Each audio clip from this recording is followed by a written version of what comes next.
యేసువా నిన్ను నమ్ముచున్నాను.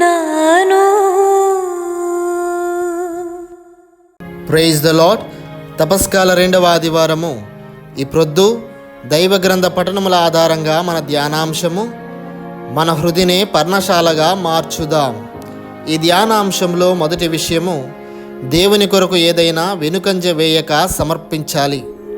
అది బలమైన బలహీనతైన, ఇష్టమైన కష్టమైన, కుమారుడైనా కుమార్తె అయినా, వ్యాధి అయినా బాధ అయినా, సౌఖ్యమైన సంతోషమైన, దేవుని కొరకు ఏదైనా అబ్రహాము సొంత కుమారుని ఇచ్చుటకు వెనుకాడనట్లుగా సమర్పించాలి.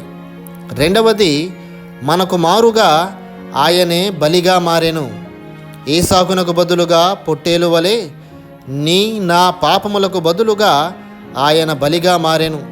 ఆ బలి ద్వారా నన్ను నిత్యము పోషించుచుండెను, మన ఆత్మలకు ఆహారమాయెను.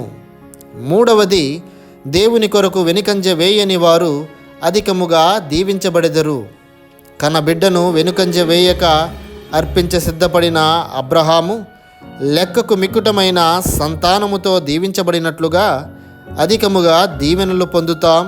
ఊహించని రీతిలో మేలులతో ఆశీర్వదించబడతాం. నాలుగవది, ఏకైక కుమారునిచ్చిన దేవుడు నీ కొరకు నా కొరకు తన సమస్తమును సమర్పించును.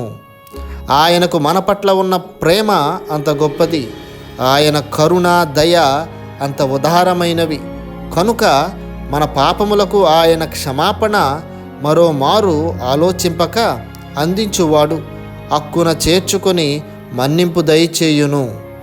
ఐదవది, క్రీస్తు వలె దివ్య రూపం పొందాలి, దైవత్వంతో వెలుగొందాలి.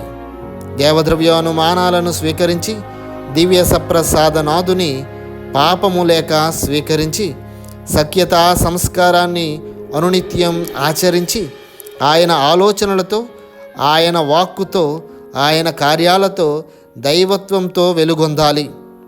ఆరవది, దేవుడు మెచ్చే ప్రియ కుమార్తె కుమారులుగా జీవించాలి.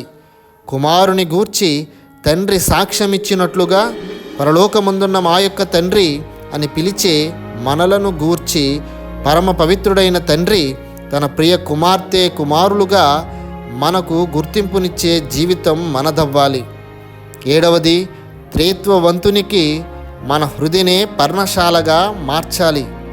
మోషే ఏలియాలకు గాక వారిని నడిపించి వారి పరిచర్య ద్వారా అద్భుతాలను ఆవిష్కరించిన దేవునికి, రక్షణ భాగ్యం మనకిచ్చిన త్రేత్వవంతునికి, పిత పుత్ర పవిత్రాత్మ సర్వేశ్వరునికి మన హృదయని పర్ణశాలగా మార్చుదాం. ప్రభువుతో కొలువందాం. Praise the lord. God bless you.